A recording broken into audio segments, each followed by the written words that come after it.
السلام علیکم پیارے دوستو، آپ کو قاری حنیف ملتانی صاحب کے ایک نئے بیان کے ساتھ اس چینل پر خوش آمدید کہتے ہیں۔ دوستو، آج کے اس پیارے سے بیان کا موضوع ہے ایک صحابی رسول کا پانی کا پیالہ سمندر میں گر گیا، پانی کے دریا میں گر گیا۔ بہت پیارا بیان ہے، اور ساتھ ساتھ میں دوسرا موضوع کہ صحابی رسول نے اپنے گھوڑے سمندروں میں ڈال دیے۔ بہت پیارا واقعہ، بہت پیارا بیان ہے، آپ سے گزارش ہے اس کو آخر تک ضرور سنتے رہیے۔ چلیے بیان سٹارٹ کرتے ہیں۔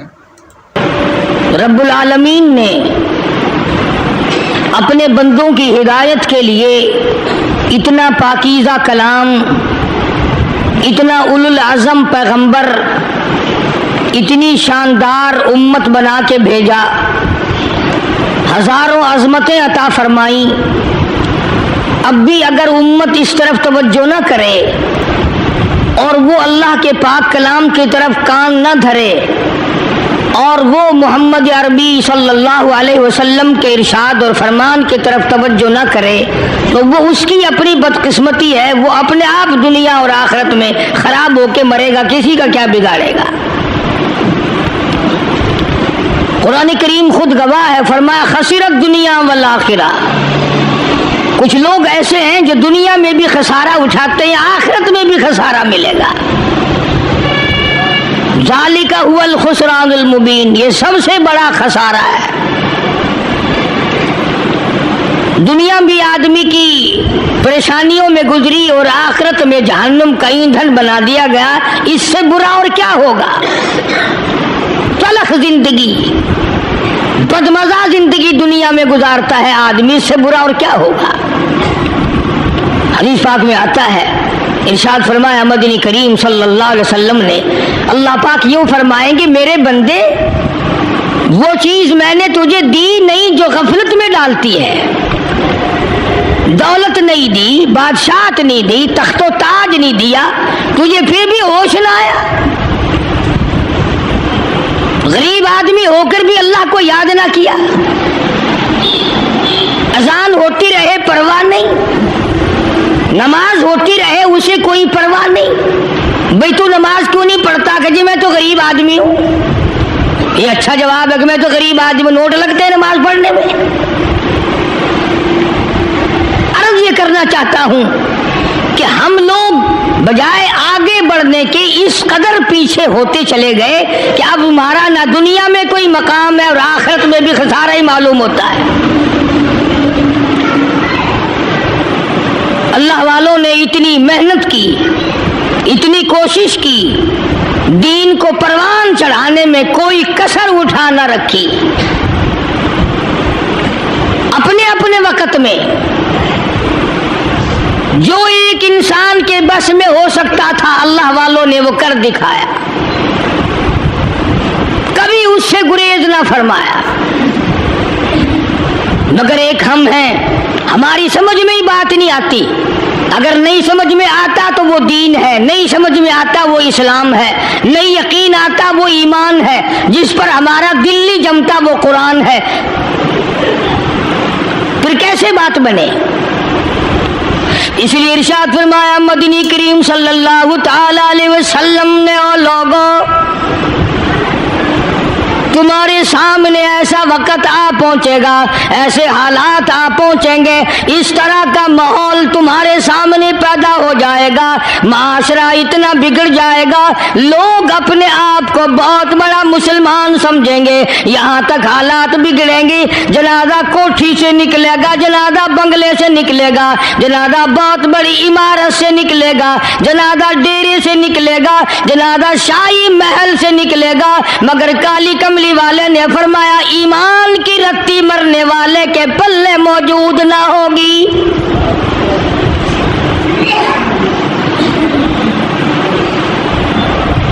ارشاد فرمایا مدنی کریم صلی اللہ تعالی علیہ علیہ وسلم نے بے یقینی کا دور آئے گا، بدگمانی کا دور آئے گا، لوگ اس قدر دور ہو جائیں گے کہ وہ دنیا کو دین پہ ترجیح دیں گے، اللہ کے قرآن کو ہلکا سمجھیں گے، نظام مصطفیٰ صلی اللہ علیہ وسلم کو ہلکا سمجھیں گے، اللہ کے نبی کا فرمان ان کے سامنے ہلکا ہوگا اور یہود و نصارہ کی روایات ان کے لیے اونچی بن جائیں گی۔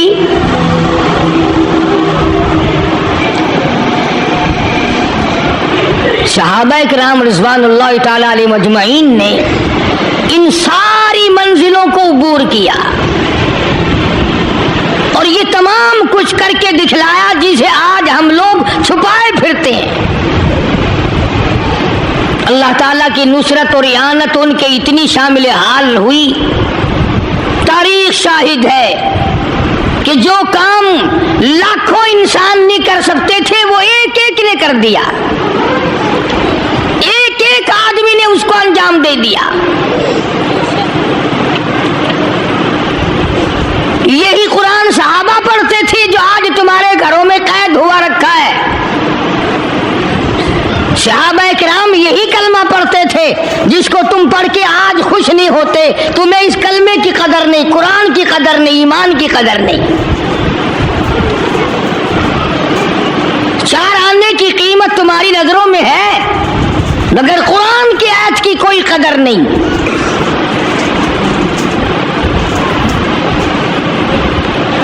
صحابہ کرام نے وہ کام کر کے دکھلائے، اتنی اللہ تعالیٰ نے ان کو اسپرٹ دی تھی، اتنی جرت دی تھی، اتنی طاقت بخشی تھی کہ دنیا حیران رہ گئی۔ مثال کے طور پر صحابہ کرام کا لشکر جا رہا ہے، دریا آ گیا، اس میں طوفان ہے، طغیانی ہے، تلاطم ہے، پار جانا ہے۔ سعد ابی وقاص رضی اللہ تعالیٰ عنہ کی قیادت ہے، جناب نبی کریم صلی اللہ علیہ وسلم کا دیوانہ پروانہ صحابہ کرام کی جماعت ہے، آ کے اپنے قائد اپنے امیر سے لوگ کہنے لگے، او سعد، موسیٰ علیہ السلام کے غلاموں کو اسی دریا نے سڑکیں بنا کے دی، ہم غلام ہیں محمد عربی صلی اللہ علیہ وسلم کے، ہم دریا کا کھڑے ہوئے منہ دیکھ رہے ہیں، کیسے پار جائیں، کشتی نہیں، جہاد نہیں، کیا بات ہے۔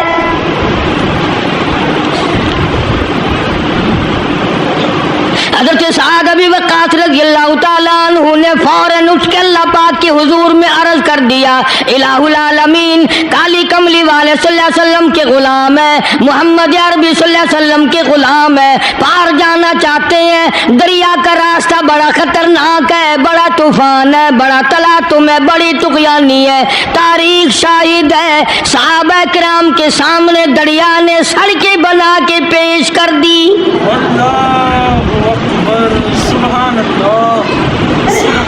صحابہ کہتے ہیں ہمارے گھوڑے یا کسی اونٹ کا پیر بھی نہ بھیگا، پانی نے غلامی کی، پانی نے سڑکیں بنا کر پیش کر دی۔ آج اگر تم بناؤ گے، پہلے اس کا اسٹیمیٹ لگاؤ گے، پھر اس میں اپنے لیے کچھ بچت رکھو گے، پھر ٹھیکیدار سے ملو گے، پھر افسروں کا اس میں سے کچھ حصہ نکالو گے، پھر کبھی جا کر کے سڑک بنے گی اور انشاءاللہ جب تک وہ پوری ہوگی پیچھے سے اکھڑ جائے گی۔ مسلمانوں کے کام ہیں سارے،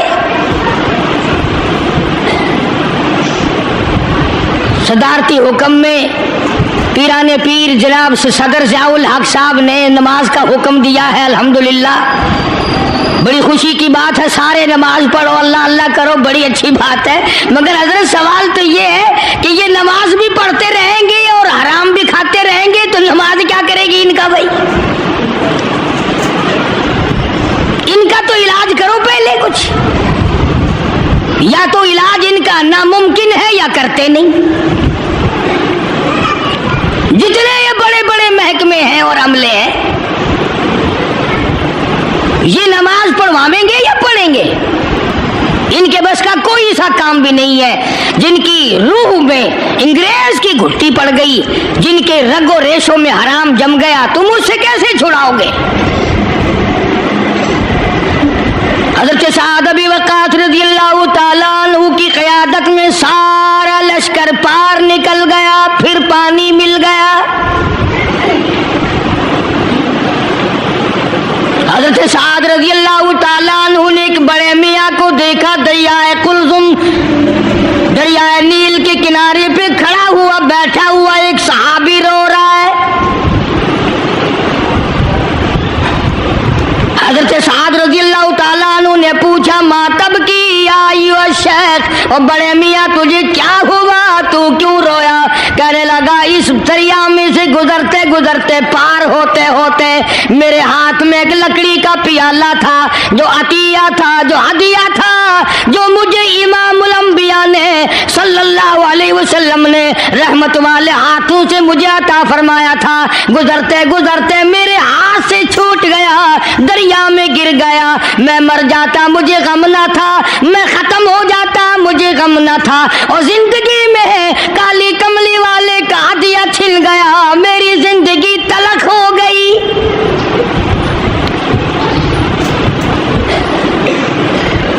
کسی کو بادشاہ کا ہدیہ ملا ہوگا، کسی کو وزیروں کا ہدیہ ملا ہوگا، کسی کو امیروں کا ہدیہ ملے گا، مجھے شہنشاہ کائنات نے ہدیہ دیا، رحمت والے ہاتھوں سے ہدیہ دیا، لکڑی کا پیالہ دیا، میں اسے جان سے زیادہ عزیز رکھتا تھا اور مجھ سے دنیائی میں چھن گیا۔ اور مسلمانوں، نبی کریم صلی اللہ علیہ وسلم کا دیوانہ لکڑی کے پیالے کیوں رو رہا ہے؟ وہ مجھ سے الگ کیوں ہو گیا؟ ہم ساری زندگی میں کبھی نہ روئے، اللہ اور نبی کا عطا کردہ قرآن ہم سے الگ ہو گیا۔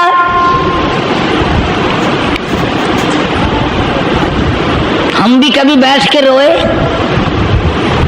کہ یار اتنا بڑا قرآن ہے، اس میں میرا کوئی حصہ نہیں، مجھے سورت یاسین بھی نہیں آتی، مجھے سورت ملک بھی نہیں آتی، مجھے قرآن کریم کا سپارہ بھی نہیں آتا۔ کون سی عورت روتی دیکھی، کون سا مرد روتا دیکھا کہ اتنا بڑا اللہ کا انعام، خدا کا کلام، نبی کا پڑھا ہوا کلام، جبریل امین کا تلاوت کردہ کلام، قطبوں، ابدالوں اور اولیاء کرام کا ساری رات رو رو کے تلاوت کیا ہوا کلام، مجھے اس سے کچھ نہیں ملا۔ کون روئے؟ حضرت سعد بن وقاص رضی اللہ تعالیٰ عنہ نے اس صحابی کی پریشانی دیکھی، دریا کے کنارے پہ کھڑے ہو گئے، دریا کو آواز دی، یا ایھا البحر، او دریا، اے دریا، ہم غلام ہیں محمد عربی صلی اللہ علیہ وسلم کے، کالی کملی والے کے ایک دیوانے کا پیالہ تجھ میں گر پڑا، میں حکم دیتا ہوں پیالہ واپس کر دے۔ دریا کو کہتا ہے میں حکم دیتا ہوں پیالہ واپس کر۔ یہ بات تمہاری سمجھ میں نہیں آئے گی۔ ہاں، وہ تو آ جاتی ہیں کہ ایک آدمی تھا دریا سے پار جانا چاہتا تھا، ایک اللہ والے نے کہا میری انگلی پکڑ، اس نے پار ٹپا دیا۔ کیا چیز بعید ہے محمد کریم صلی اللہ علیہ وسلم کے غلاموں سے؟ اللہ تعالیٰ نے اتنی قوت دی ہے، اتنا جذبہ دیا ہے، اتنی جرأت دی ہے، اتنا یقین اور ایمان دیا ہے کہ صحابی منت نہیں کرتا، ہاتھ نہیں باندھتا، کہتا ہوں دریا میں تجھے حکم دیتا ہوں پیالہ واپس کر۔ اصل بات پتہ کیا تھی؟ وہ جانتے تھے کہ یہ دریا بھی اللہ کی مخلوق ہے اور ہم اللہ کی مخلوق ہیں، اور ہم اللہ کے کام اور اس کے حکم پہ چلے ہیں، اسی کا پیغام آگے پہنچانے چلے ہیں، اسی کا نام آگے روشن کرنے چلے ہیں، اس لیے ہر چیز ان کی غلامی کرتی تھی۔ چنانچہ ابن حشام نے لکھا ہے، مقدمہ ابن خلدون نے لکھا، تاریخ شاہد ہے، ہزاروں آدمی دیکھ رہا تھا، ایک دو نہیں، دریا میں چھال آئی، پیالہ صحابی کے پیروں میں آ کے پڑا، پیالہ لکڑی کا دریا نے سرکار مدینہ صلی اللہ علیہ وسلم کے غلام کے پیروں میں پھینک دیا، یہ ثابت کر دیا اگر تو ان کا غلام ہے تو میں دریا ان کے غلاموں کا غلام ہوں۔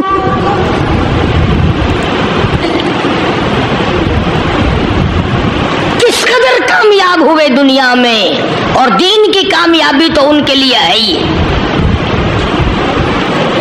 اور اس پر فخر نہیں کیا کسی صحابی نے کہ صاحب ایسا ہوا ایسا ہوا۔ یہاں سے چلے، آگے سفر طے کرتے کرتے شام ہو گئی، گھنونے جنگل میں شام آئی۔ اس زمانے میں بڑے دور دور بستیاں شہر ہوا کرتے تھے۔ شام قریب آئی تو صحابہ اکرام نے پڑاؤ ڈال دیا، ڈیرا ڈال دیا۔ کچھ آدمی جنگل میں ملے، انہوں نے کہا آپ لوگ یہاں نہ ٹھہریں، یہاں نہ قیام کرنا۔ انہوں نے کہا کیوں؟ کہ بڑے بڑے موذی جانور ہیں یہاں، ہاتھی ہیں، چیتے ہیں، بھگیاڑ ہیں، شیر ہیں، کھا جائیں گے تمہیں۔ صحابہ اکرام نے کہا کہ یہ بڑا مشکل مسئلہ کہ ہمیں کوئی کھا جائے۔ حضرت سعد ابی وقاص رضی اللہ تعالیٰ عنہ نے ایک جوان کو حکم دیا درخت پہ چڑھ کے آواز لگاؤ۔ آج ہماری عقل نہیں مانتی کہ ایسا ہوا ہوگا، ایک نوجوان کو حکم دیا درخت کے اوپر چڑھ جاؤ، آواز لگاؤ۔ درخت کے اوپر چڑھ کر اللہ والے نے آواز لگائی، او ہاتھیوں، او جنگل کے شیروں، او بھگیاڑوں، او چیتوں، او بڑے بڑے موذی جانوروں، ہم غلام ہیں محمد عربی صلی اللہ علیہ وسلم کے، اور ہم رات کو یہاں قیام کرنا چاہتے ہیں، اس لیے میں حکم دیتا ہوں اس رات کے لیے جنگل کو خالی کر دیا جائے۔ اللہ اکبر، اللہ، تاریخ شاہد ہے۔ سبحان اللہ۔ ہاتھی، چیتے، بھگیاڑ، شیر، بڑے بڑے موذی جانور چیخو پکار کرتے ہوئے 5-10 منٹ میں جنگل سے باہر ہو گئے۔ کیا بات تھی ان حضرات میں؟ آخر وہ کون سی چیز تھی جس کا واسطہ یہ لوگ ہر وقت دریا ان کی غلامی کرے، موذی جانور ان کی غلامی کریں، جنگل کے بھگیاڑ اور شیر چیر پھاڑنے والے جانور ان کی غلامی کریں، اور آج ہم مسلمان ان کی غلامی کرنے کے بجائے ان کے نقش قدم پہ چلنے کو تیار نہیں۔ ایک واقعہ نہیں، ہزاروں واقعات ہیں صحابہ اکرام کے جو انہوں نے اپنی زندگی میں اس قسم کا نصب العین اپنایا، اس قسم کا طریقہ کار انہوں نے اپنایا کہ پوری دنیا ان کے قدموں کے نیچے آ گئی۔ اور اس سے بڑھ کر کیا ہوگا مدینہ پاک میں؟ ایک دن صبح کے وقت شور مچا کہ راستے میں شیر بیٹھا ہے، راستہ روک لیا اہل مدینہ کا، شیر بیٹھا ہوا ہے۔ عبداللہ بن عمر رضی اللہ تعالیٰ عنہ اتنا بلکہ جنگوں میں جہاد میں بہادر سپاہی بھی نہیں، صوفی قسم کا صحابی ہے، اللہ والا ہے۔ اس نے یہ نہیں کہا کہ مجھے لاٹھی لا کے دو، نیزہ لا کے دو، تلوار لا کے دو، میں جاؤں گا۔ یوں جو مسجد نبوی سے باہر کھڑے تھے، کسی نے بتایا کہ جنگل میں راستے میں شیر بیٹھا، لوگ ڈر کے مارے کھڑے ہیں، راستہ رکا ہوا ہے۔ نہ کوئی چیز منگوائی، نہ کوئی ہاتھ میں ہتھیار لیا، کہنے لگے مجھے بتاؤ کہاں ہے؟ چلے گئے، انہوں نے کہا شیر بیٹھا ہے، اس کے پاس چلے گئے اور جا کے یوں کان پکڑ کے مروڑ کے کہا کہ تجھے کس نے اجازت دی کہ محمد صلی اللہ علیہ وسلم کے غلاموں کا راستہ روک لے؟ تجھے شرم نہیں آتی کالی کملی والے کے دیوانوں کا غلاموں کا راستہ روک کے بیٹھ گیا؟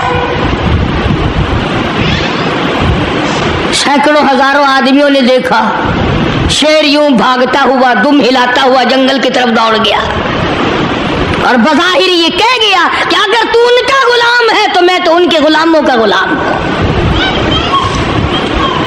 کیا چیز تھی صحابہ اکرام میں جس سے پانی غلامی کرتا تھا، زمین ان کے کہنے پہ چلتی تھی۔ فاروق اعظم رضی اللہ تعالیٰ عنہ مدینے پاک میں ہے، زلزلہ آیا، زمین ہلنے لگی، درہ مارا، اس اٹھ ٹھہر جا، کیوں ہلتی ہے؟ تجھ پہ فاروق موجود ہے۔ زمین ٹھہر گئی، پتہ ہی نہیں آخر انہوں نے کیا کھا رکھا تھا، کیا انہوں نے پی رکھا تھا، کیا ایٹمی طاقت ان کے دلوں میں زبان میں تھی کہ زمین بھی رک گئی۔ ہمارے سمجھ میں صرف ایک بات آتی ہے کہ ان لوگوں کے پاس سب سے بڑی دولت جو تھی وہ یہ تھی۔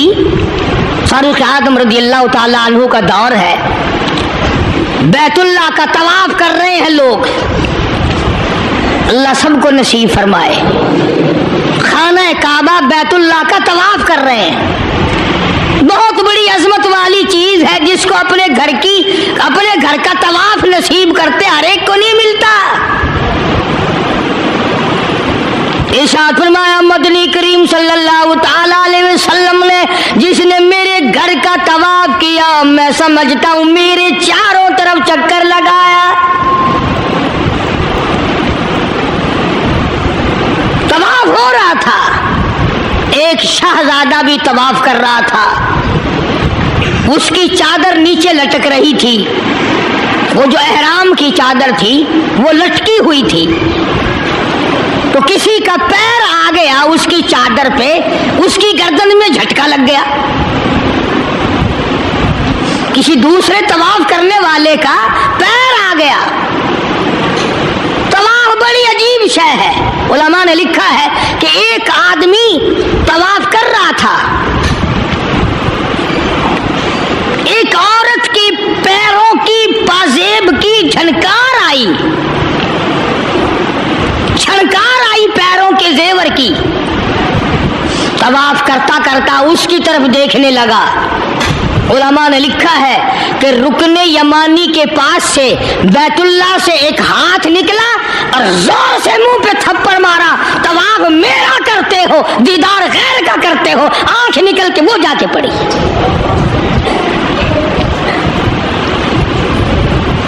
طواف میرا کرتے ہو اور زیارت غیر کی کرتے ہو، آنکھ نکال دی، تھپڑ لگا۔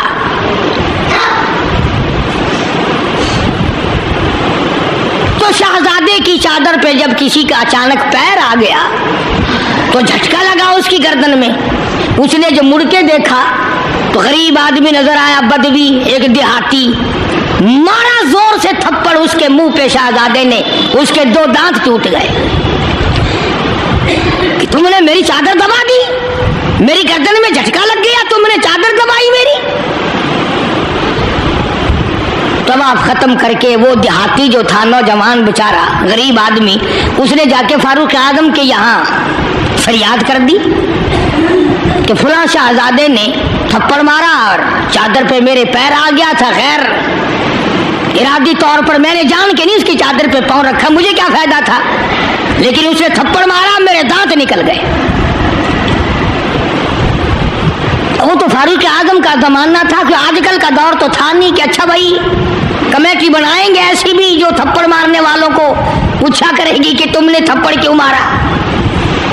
بس وہ کمیٹی بنتی ہے، پھر آگے چلتی ہے، کام پورا نہیں ہوتا، وہ کمیٹی ختم ہو جاتی ہے۔